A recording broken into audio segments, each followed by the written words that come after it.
17 men accepted food from two sisters in the Ozark wilderness between 1891 and 1893. Only one survived to describe the hidden chamber where the sisters chained starving men and subjected them to weeks of sexual torture. When authorities raided the cabin, they found a journal documenting every victim and 11 bodies buried in the woods. The sisters showed no remorse at trial, claiming they only did to men what men had always done to women. Before we dive into the story, click that like button and subscribe, because we document the darkest chapters of history that reveal uncomfortable truths about human nature when isolation meets desperation. Also, please drop a comment telling us where you're watching from and whether you think evil is born or created by circumstance. Now, let's continue with the story. The winter of 1891 descended on the Ozark Mountains of Stone County, Missouri, with a ferocity that old-timers would speak of for decades afterward, comparing it to the brutal seasons that had killed entire wagon trains during westward expansion. Temperatures dropped to 20 degrees below zero in late October and remained there for weeks, freezing the White River solid enough that men could walk across its surface and transforming the dense forests into a landscape of ice-covered trees that glittered like glass in the weak sunlight. 3 logging camps along the river system found themselves cut off when the first blizzard struck earlier than any weather pattern predicted, blocking mountain passes with snowdrifts that reached 15 feet deep and making the narrow trails that connected these remote operations to civilization completely impassable. The camps had been stocked for a normal winter, provisions calculated to last until spring. Thor allowed resupply wagons to navigate the treacherous mountain roads. But with supply lines severed 2 months earlier than expected, over 60 men faced the prospect of starvation in conditions that killed quickly once the body's reserves were exhausted. Camp supervisors rationed food with desperate mathematics, reducing portions week by week as it became clear that no relief would arrive until weather broke. By December, the men were consuming meals that barely qualified as sustenance, boiling pine bark to create a thin soup that provided bulk without nutrition, chewing on leather belts and boot soles to give their stomachs something to work on, watching each other's faces grow gaunt as flesh melted away from bones. The psychological toll of slow starvation proved as devastating as the physical deterioration. Men who had worked together for years began eyeing each other with the calculating assessment of predators, recognizing that resources were finite and that survival might require choices no civilized person should contemplate. Fights broke out over scraps of food that would not have satisfied a child's hunger. Some loggers spoke openly about abandoning the camps to seek help, though everyone understood that traveling through the frozen wilderness in weakened condition meant almost certain death from exposure before reaching any settlement. Into this nightmare of desperation and failing hope, word arrived through a trapper who had stumbled into one of the camps seeking shelter. He spoke of 2 sisters who operated a homestead 5 miles deeper into the mountains. Women who maintained abundant food stores and welcomed travelers with Christian charity. The Kincaid sisters, he said, never turned away a hungry man, asked no payment for meals, and had sheltered him for 3 days during a particularly brutal storm. The information spread through all 3 camps within days, carried by men desperate enough to believe in salvation that required only a 5-mile journey through frozen wilderness to a cabin where hot food and kindness waited. The Kincaid homestead had stood in its hidden hollow since 1872, built by a man named Jeremiah Kincaid, who valued isolation above all other considerations when selecting where to establish his family. The property sat in a natural depression surrounded by limestone cliffs that rose 60 feet on 3 sides, creating a bowl-shaped valley where sound behaved strangely, failing to carry beyond the rock walls that enclosed the small cleared area. Accessing the hollow required following a narrow game trail that wound through dense oak and hickory forest for over 2 miles from the main logging road, a path so obscure that travelers often missed it entirely unless they knew exactly where to look. When Jeremiah died in 1886 under circumstances the county never properly investigated, his daughters Delilah and Esther inherited the 140 acres along with their father's reputation for violent temperament and absolute unwillingness to tolerate interference in family matters. The sisters were 28 and 26, respectively, at the time of his death, both unmarried, despite being considered handsome by the few neighbors who occasionally encountered them at the settlement of Reed Spring, 15 miles north. Local speculation suggested that Jeremiah had deliberately kept his daughters isolated to prevent them from marrying and leaving him alone in his old age, though darker rumors circulated among women who had briefly known the sisters before their father moved the family deep into the mountains. By 1891, the Kincaid sisters had operated their homestead independently for 5 years, maintaining the subsistence farming and hunting their father had established while adding their own enterprises. They cultivated an extensive medicinal herb garden that provided remedies they traded to trappers and loggers, and they had expanded the cabin's food storage capabilities far beyond what 2 women living alone would require. Their root cellar was legendary among the few men who had seen it, stocked with smoked venison, preserved vegetables in clay pots, dried fruits, and salted fish that represented years of careful preparation and abundance that seemed almost miraculous in a region where most families lived season to season on the edge of hunger. The sisters had cultivated a specific reputation in the isolated mountain communities. They were known as Christian women who read scripture daily and believed in the duty of charity toward those in need. Travelers who stopped at their cabin universally reported generous hospitality, hot meals served without expectation of payment, and genuine concern for the welfare of men struggling to survive in the brutal Ozark wilderness. Several trappers claimed the Kincaid sisters had saved their lives during unexpected storms or injuries, providing shelter and care that allowed them to recover before continuing their journeys. But beneath this carefully maintained image of piety and charity existed patterns that a more connected community might have recognized as troubling. The sisters showed particular interest in solitary travelers, men who mentioned having no family, expecting them, or who were passing through the region with no fixed destination. They asked detailed questions about where visitors had come from, where they intended to go, and whether anyone knew their current location. These inquiries seemed like normal conversation, the natural curiosity of isolated women eager for news from the wider world, but they served a more calculated purpose that would not become apparent until much later. The cabin itself reflected the sisters' dual nature. The main room was welcoming, with comfortable furniture, religious verses carved into the wooden beams, and a massive stone fireplace that could heat the entire space during winter. But the structure also contained features that suggested different priorities.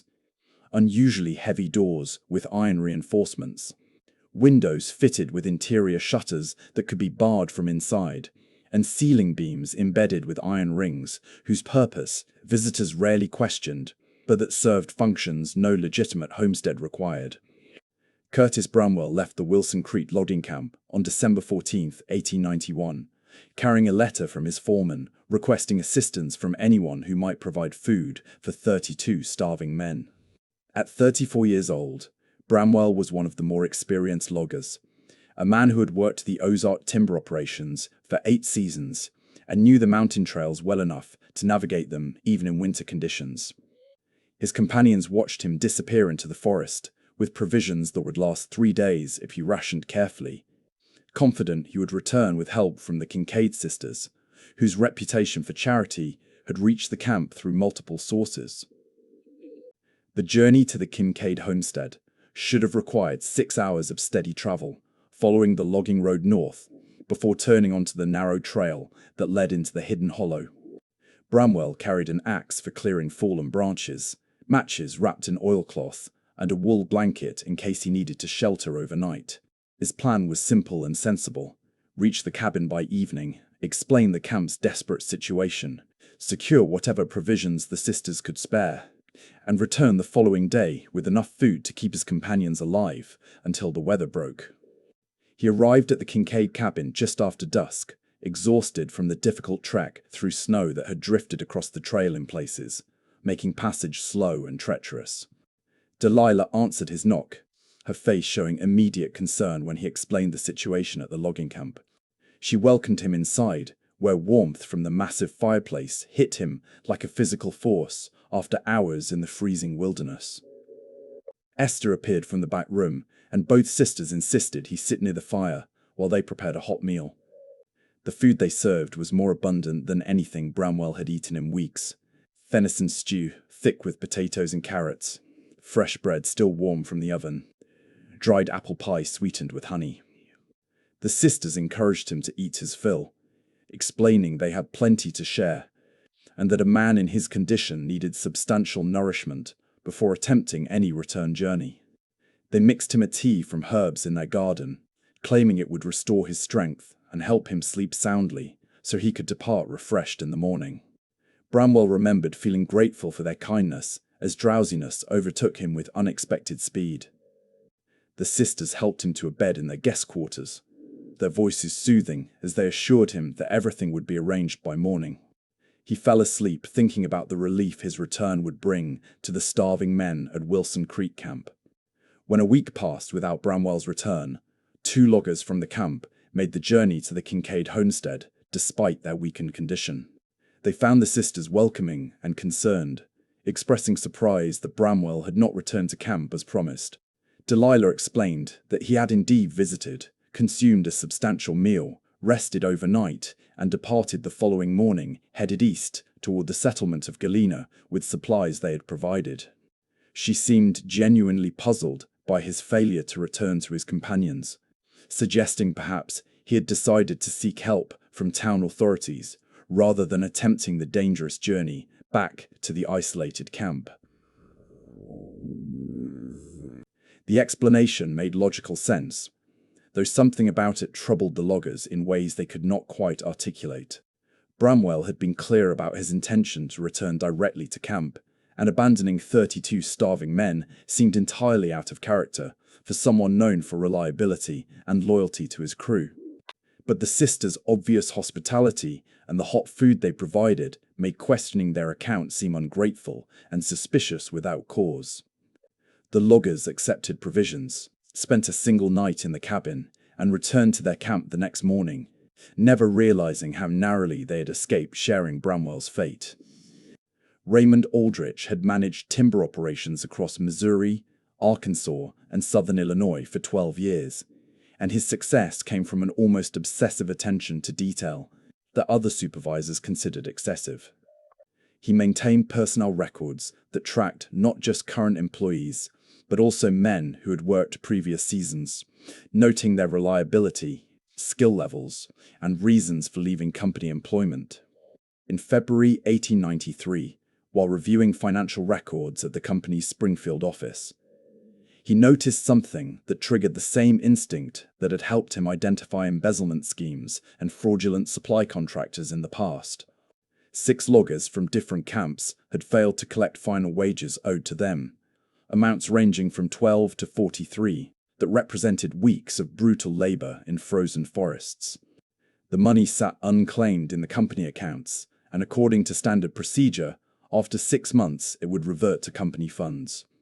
Most supervisors would have welcomed this outcome as recovered costs, but Aldrich understood something fundamental about the men who worked timber operations. They might abandon dangerous work. They might disappear to avoid debts or family obligations. They might even fake injuries to collect compensation. But they never walked away from earned wages. Money was too scarce, survival too precarious, for any logger to simply forget about payment that could feed his family for months. The pattern that emerged made his skin prickle with unease. Every missing logger had been working camps along the White River system in Stone County during the brutal winter of 1891 and 1892. 3 had vanished from Wilson Creek Camp, 2 from operations near Elijah, and 1 from a smaller outfit, working timber near Reed Spring. All 6 had last been seen heading toward the same general area, a remote section of wilderness that local maps barely acknowledged, but that Aldrich's detailed survey showed contained a single permanent residence, the Kincaid homestead. He expanded his investigation beyond company records, writing letters to families of the missing men and visiting settlements near the logging operations, to interview anyone who might have information. The responses painted a disturbing picture. Curtis Bramwell's wife in Springfield had received no word from her husband in 14 months and had assumed he died in the mountains, though his body had never been found.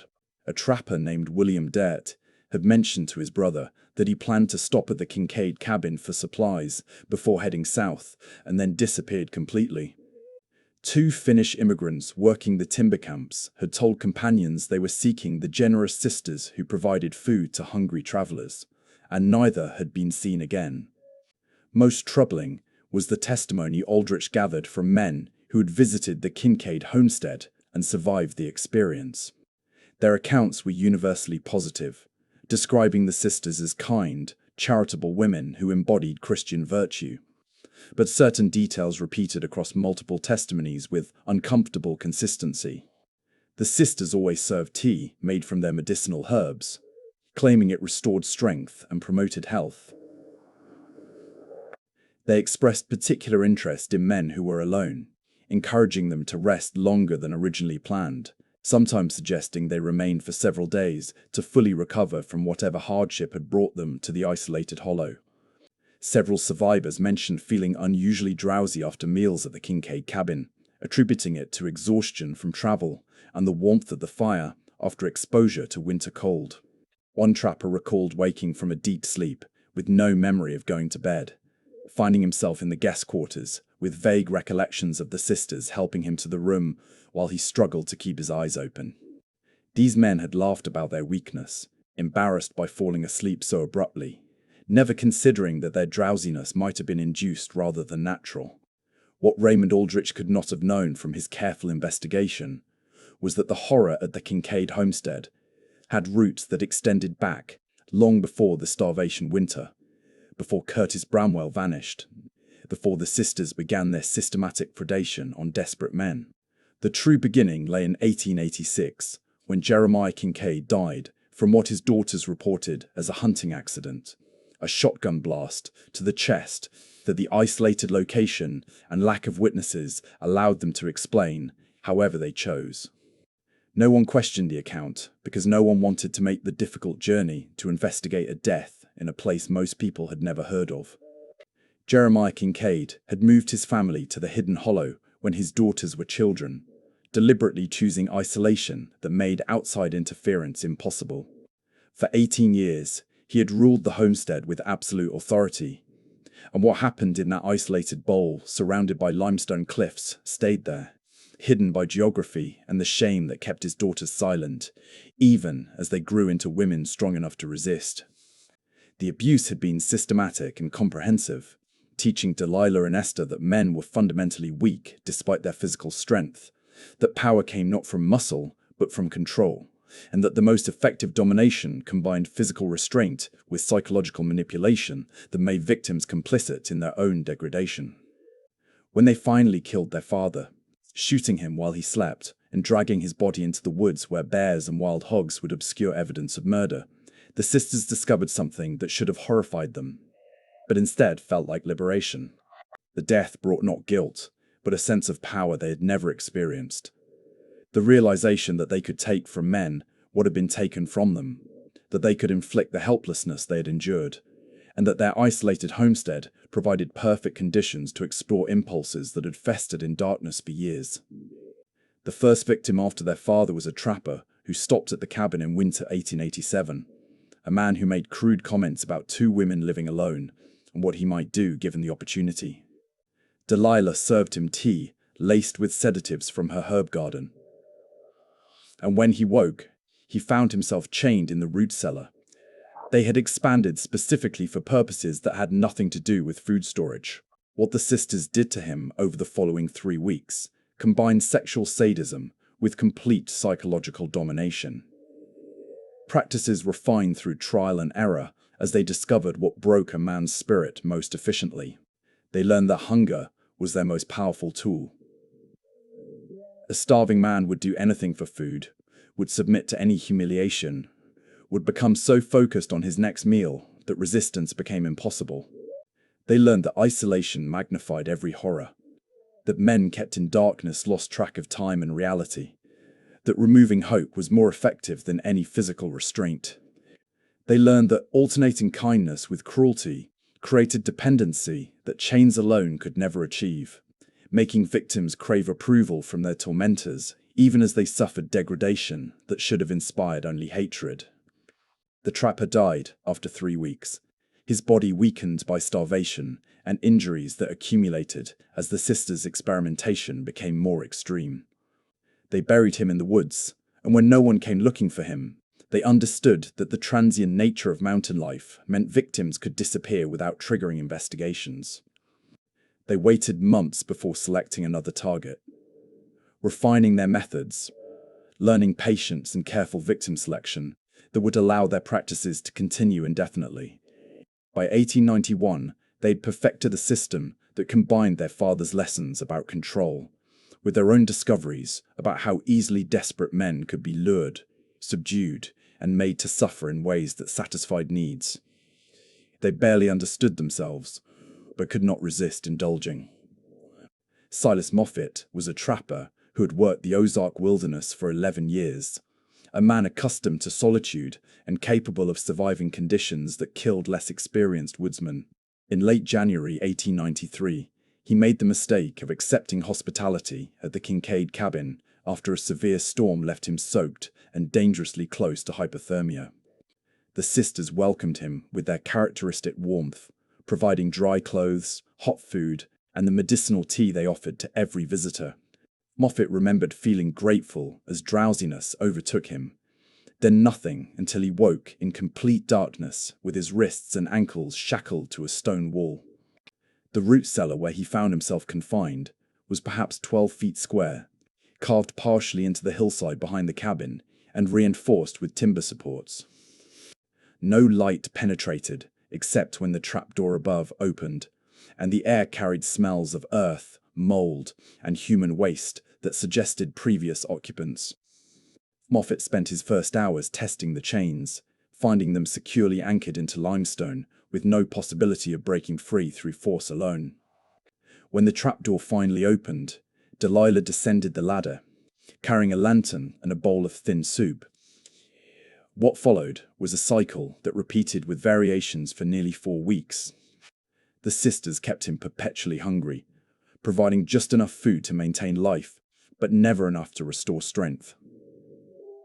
They alternated between visits, sometimes Delilah alone, sometimes Esther, occasionally both together. Each visit brought new degradations that combined sexual abuse with psychological torture designed to break his will completely. Delilah would speak in maternal tones while inflicting pain, creating disorienting confusion between comfort and cruelty. Esther remained mostly silent, watching with cold intensity that suggested she was studying his responses, the way a naturalist might observe an interesting specimen. The sisters seemed to derive particular satisfaction from forcing him to beg for food, making him perform increasingly humiliating acts in exchange for scraps that barely qualified as meals. They asked him repeatedly whether he had family waiting for him, and when he lied, claiming a wife in Springfield who would report him missing, they laughed and told him that dozens of men had made similar claims, and none had ever been found. The statement terrified him more than the physical abuse, because it revealed the scope of what he had stumbled into, suggesting this was not aberrant behavior, but refined practice. Moffat survived partly through luck, and partly through observing his captors carefully enough to recognize patterns. The sisters drank their own medicinal tea each evening before retiring, and on nights when they consumed larger amounts, their morning visits came later, and their attention to security details became careless. On his 26th day of captivity, after a night when he heard the sisters laughing loudly in the cabin above before everything went quiet, he discovered that the manacles securing his right wrist had not been fully tightened during the previous day's feeding. It took 3 hours of slow, painful work to twist his hand through the iron cuff, tearing skin and dislocating his thumb in the process. Once free, he used a loose stone from the cellar floor to break the remaining chains from the wall anchors, weakened by rust that suggested the chamber had held many previous occupants. He climbed the ladder, found the cabin empty with both sisters sleeping in their bedroom, and fled into the frozen wilderness, wearing only the ragged clothes he had been confined in. The journey to the nearest logging camp took 30 hours of desperate travel through terrain he barely recognized, suffering from exposure, starvation, and injuries that should have killed him. When he finally stumbled into the camp, delirious and nearly frozen, the loggers who found him initially thought he was raving mad, his testimony about weeks of captivity and systematic abuse seeming too extreme to be credible. Raymond Aldrich brought Silas Moffat to the Stone County Sheriff's Office in Galena on March 23, 1893, carrying documentation he had compiled over months of investigation, alongside a survivor whose physical condition suggested trauma consistent with prolonged captivity. Sheriff Lucas Thorne was 56 years old, a man who had maintained law and order in the county for 12 years through a combination of practical wisdom and understanding that mountain communities handled most problems internally, without involving outside authority. The request to investigate two isolated women, based on what seemed like an incredible story, tested his willingness to intrude on family privacy that mountain culture considered sacred. But Aldrich's evidence was methodical and compelling. 6 loggers with unclaimed wages, all last seen near the same remote location, multiple reports of men vanishing after visiting or heading toward the Kincaid homestead, and now a survivor, with injuries that the county physician, after careful examination, confirmed were consistent with restraints, malnutrition, and systematic abuse over an extended period. Moffat's wrists and ankles bore scarring from manacles. His body showed signs of torture that could not have been self-inflicted, and his psychological state suggested trauma that went beyond anything winter hardship or isolation could explain. Thorne interviewed Moffat extensively, pressing for details that would either confirm or contradict his account. The trapper described the cellar's dimensions, the specific placement of chains in the walls, the sisters' routine of visits and feeding schedules, and particular features of the cabin interior that he had observed before losing consciousness. His testimony remained consistent across multiple questioning sessions, and details about the property's layout matched what the few visitors to the Kincaid homestead had reported. Most convincing was Moffat's emotional state when describing his captivity, showing genuine fear rather than the performance someone fabricating a story would likely display. Thorne spent 2 weeks planning the approach to the Kincaid property, understanding that if Moffat's account held truth, confronting the sisters required preparation that balanced caution with decisive action. He recruited Deputy Samuel Corrigan, a veteran of frontier law enforcement who had served in similar remote territories. He arranged for Dr. Marcus Webb to accompany the party, both to provide medical assessment of any evidence discovered and to treat potential victims if they found men still held captive. And he brought Aldrich, whose documentation and persistence had made the investigation possible. The party departed Galena on April 6, 1893, following the logging road north before turning onto the obscure trail that led to the hidden hollow.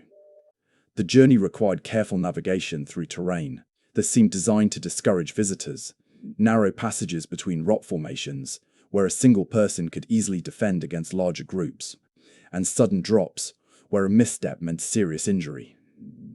The isolation that had protected the sisters for years now worked against them, as the difficulty of access meant they would have no warning of approach until visitors were nearly at their door. They reached the edge of the hollow by mid-afternoon, stopping to observe the property from a concealed position in the surrounding forest.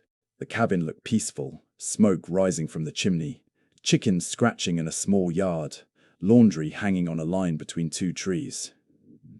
Nothing about the scene suggested the horror Moffat had described, and for a moment Thorne wondered if they were about to make fools of themselves by confronting 2 innocent women based on one man's fevered imaginings.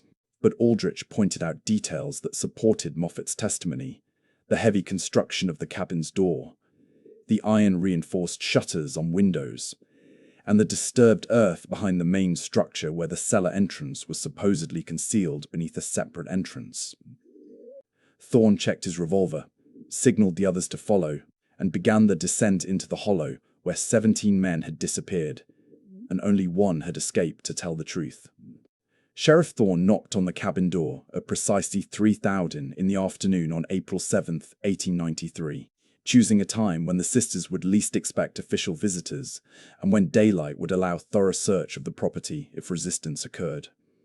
Delilah answered after a brief delay, her face showing surprise but not alarm at finding law enforcement on her doorstep. She wore a simple work dress and apron, her hands dusted with flour, presenting exactly the image of a frontier woman interrupted during daily chores. Behind her, the cabin interior looked orderly and domestic, religious verses visible on the walls, the smell of baking bread drifting from the kitchen area. Thorne introduced himself and explained they were investigating disappearances of men who had worked logging operations in the region, mentioning several names, including Curtis Bramwell. Delilah's expression shifted to concerned sympathy, inviting the men inside while expressing distress that anyone would think she and her sister had information about such tragedies. Esther emerged from the back room, wiping her hands on a cloth, her face showing the same welcoming hospitality that had lured so many victims into a trap they never escaped. The sheriff asked routine questions about travelers who might have stopped at the homestead, and both sisters answered with practiced ease, acknowledging that they occasionally provided food and shelter to men passing through, but insisting they could recall no one matching the descriptions of the missing loggers. When Thorne mentioned Silas Moffat by name, describing a trapper who claimed to have been held captive in a cellar beneath the property, something shifted in the atmosphere. Delilah's welcoming expression froze into something colder, and Esther's hands stilled their nervous movement. Thorne stated his intention to search the property, including any cellars or outbuildings. The request was phrased politely, but carried the weight of legal authority that required compliance. Delilah's response came with calculated calm, explaining they had nothing to hide, but questioning whether the sheriff possessed proper warrant for such intrusion. Her knowledge of legal procedures suggested this was not the first time she had considered how to respond to official investigation. The standoff lasted perhaps 30 seconds, Thorne explaining that suspicious circumstances gave him authority to search with or without permission. Delilah countering that isolated women had rights against unlawful intrusion. Then she moved with sudden purpose toward the door behind her, and Esther simultaneously reached beneath her apron. Deputy Corrigan recognized the movement for what it was, shouting a warning as Delilah produced a shotgun from behind the doorframe, where it had been positioned for exactly this contingency. The violence that followed was brief and decisive. Corrigan fired as Delilah brought the weapon to bear, his bullet striking her in the shoulder and spinning her backward. The shotgun discharged into the ceiling, raining splinters and dust. Esther pulled a knife from beneath her apron, lunging toward Thorne with surprising speed and accuracy that suggested she had considered this scenario many times. The sheriff deflected the blade with his forearm, suffering a deep cut that would require stitches, and grabbed Esther's wrist, forcing her to the floor while Aldrich secured the knife. Both sisters were restrained within minutes, Delilah bleeding from her shoulder wound while Dr. Webb worked to staunch the flow. Esther silent and glaring with hatred that seemed to radiate from her like heat from a forge. The brief resistance had confirmed what Moffat's testimony suggested, that these women were not confused or frightened innocents, but calculating predators who had prepared for the possibility of discovery, and chose violence over surrender. With the sisters secured, Thorne turned his attention to the cabin's interior, looking for the concealed entrance Moffat had described. He found it exactly where the trapper had indicated, beneath a heavy rug in the main room. A trapdoor fitted so precisely into the floorboards that it would be invisible to anyone not searching specifically for its location. Sheriff Thorne lifted the trapdoor to reveal a ladder descending into darkness that seemed to swallow the afternoon light filtering through the cabin windows. The smell that rose from below was overwhelming, a mixture of human waste, unwashed bodies, decay, and something else that experienced lawmen recognized immediately as the scent of death. Deputy Corrigan lit a lantern and descended first, his boots finding purchase on rungs worn smooth by years of use. What he saw in the flickering light made him pause halfway down, his voice tight with controlled horror, as he called up that Moffat's testimony had understated rather than exaggerated the truth. The chamber was larger than the trapper had described, extending beyond the initial room into a series of connected spaces carved through bedrock and reinforced with timber supports that suggested years of deliberate construction. The first room contained the chains Moffat had mentioned, heavy iron manacles anchored into limestone walls at intervals that allowed no possibility of one captive reaching another. The stone bore scratches where previous victims had tried to claw their way free, and dark stains on the floor suggested violence that had been repeated many times. Shelves along one wall held implements whose purposes became horrifyingly clear upon examination. Restraints of various designs, some simple rope and leather, others elaborate metal devices that suggested careful planning about how to control and immobilize adult men. Crude medical instruments that might have been used for treating injuries or inflicting them deliberately. Bottles containing liquids that Dr. Webb would later identify as concentrated sedatives derived from medicinal plants, doses strong enough to render a man unconscious for hours. The second chamber served as living quarters for captives, containing straw mattresses stained with bodily fluids and evidence of long occupation. Personal effects scattered throughout the space allowed identification of several victims. A distinctive pocket watch belonging to Curtis Bramwell, engraved with his initials. A leather belt with unusual tooling that matched descriptions provided by William Dirt's family. A religious medal that one of the Finnish loggers had worn on a chain around his neck. Each item represented a man who had accepted hospitality at the Kincaid cabin and never left alive. The most damning evidence lay in the third chamber, a smaller space that appeared to serve as the sisters' private archive of their crimes. Here, Thorne found a journal bound in leather, hidden beneath loose floorboards in a metal box that also contained money, jewelry, and other valuables taken from victims. The journal was written in Delilah's careful hand, documenting 17 separate captivities over 6 years, with dates, names when known, and descriptions that revealed both the scope of their crimes and the twisted psychology that had motivated them. Each entry detailed how the victim had been lured, what methods had been used to subdue him, and observations about his responses to various forms of abuse. Delilah had recorded their practices with clinical precision, noting which techniques proved most effective at breaking a man's will, which forms of deprivation created the most complete dependency, and how long captives typically survived under different treatment protocols. The entries showed no remorse, only the practical observations of someone refining a process through trial and error. The journal also revealed motivations that went beyond simple sadism. Delilah wrote extensively about their father, describing abuse that had taught them to view men as fundamentally weak, despite their physical strength, as creatures whose power was illusion that could be stripped away through hunger, isolation, and systematic degradation. She quoted scripture in twisted justifications, comparing their actions to Old Testament passages about divine retribution and the cleansing of sin through suffering. Most chilling were the final entries, written just weeks before the raid, where Delilah noted that their practices had become less satisfying over time, that breaking men who were already desperate from starvation and hardship provided diminishing returns, and that they had begun considering whether to expand their operations or simply end what had started as catharsis but had become routine. The full investigation of the Kincaid property required 3 weeks and revealed the remains of 11 victims buried in shallow graves throughout the surrounding woods, their bodies in various stages of decomposition that confirmed deaths spanning multiple years.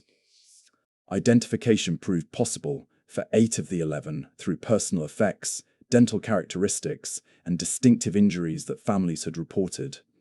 The remaining 3 could not be identified, suggesting they were transients with no one to report them missing. Men whose disappearance into the Ozark wilderness went unnoticed by a world that had already forgotten them. 6 men documented in Delilah's journal were never found. The entries describing their captivity ended abruptly with notes about disposal methods that suggested the sisters had experimented with ways to eliminate evidence more thoroughly than simple burial. Whether those bodies had been weighted and sunk in deep sections of the White River, burned beyond recognition, or hidden in cave systems that honeycomb the limestone formations throughout the region, would remain unknown. The trial of Delilah and Esther Kincaid began on June 5, 1893, in the Stone County Courthouse, drawing national attention as newspapers across the country seized on a story that challenged every assumption about gender, violence, and criminal capability. The prosecution presented overwhelming evidence. Delilah's journal documenting 17 captivities, testimony from Silas Moffat describing his ordeal, physical evidence from the hidden chamber, and remains of 11 victims. The defense attempted to argue that the sisters' actions resulted from their father's abuse, that they were victims themselves who had been driven to madness by years of trauma. The argument found some sympathy in a society that was beginning to acknowledge how childhood abuse could damage psychology permanently. But the methodical nature of the sisters' crimes, the careful planning evident in their journal, and the extended timeline that showed escalation rather than isolated acts of desperation, undermined claims of diminished responsibility. Delilah and Esther had not acted in immediate response to their father's death, but had developed and refined their practices over 6 years, selecting victims strategically and documenting their experimentation with the detached precision of researchers conducting systematic study. Both sisters were convicted of multiple counts of murder, kidnapping, and assault. The jury deliberated for less than 4 hours before returning guilty verdicts that carried mandatory death sentences. Throughout the trial, neither sister showed remorse or acknowledged wrongdoing. In their only public statement before sentencing, delivered by Delilah while Esther stood silent beside her, they claimed they had only done to men what men had always done to women, creating equivalence between their father's abuse and their own systematic torture of 17 victims who had never harmed them. They were hanged on August 4, 1893, before a crowd of over 200 spectators who had travelled from across the region to witness justice carried out. Both women walked to the gallows with composure that observers found disturbing, showing no fear of death and no apparent understanding that their actions warranted the punishment they received. The Kincaid cabin was burned by locals within days of the execution, the community wanting no reminder of what had occurred in the hidden hollow. The property remained unclaimed, eventually reverting to state ownership, and the hollow itself gained a reputation as cursed ground where decent people did not venture. The case influenced criminology and legal proceedings for decades, becoming one of the first documented instances of serial predation by women, and challenging assumptions about violence, gender, and the capacity for evil that exists regardless of sex when trauma meets opportunity in places where isolation makes monsters invisible. If this story revealed how easily horror can hide behind hospitality and how desperation makes prey of us all, click that like button and subscribe, because tomorrow we uncover another case where trust became the deadliest weapon. Tell us in the comments, can trauma ever justify becoming the monster you once feared? We need to hear your perspective on where justice ends and revenge begins.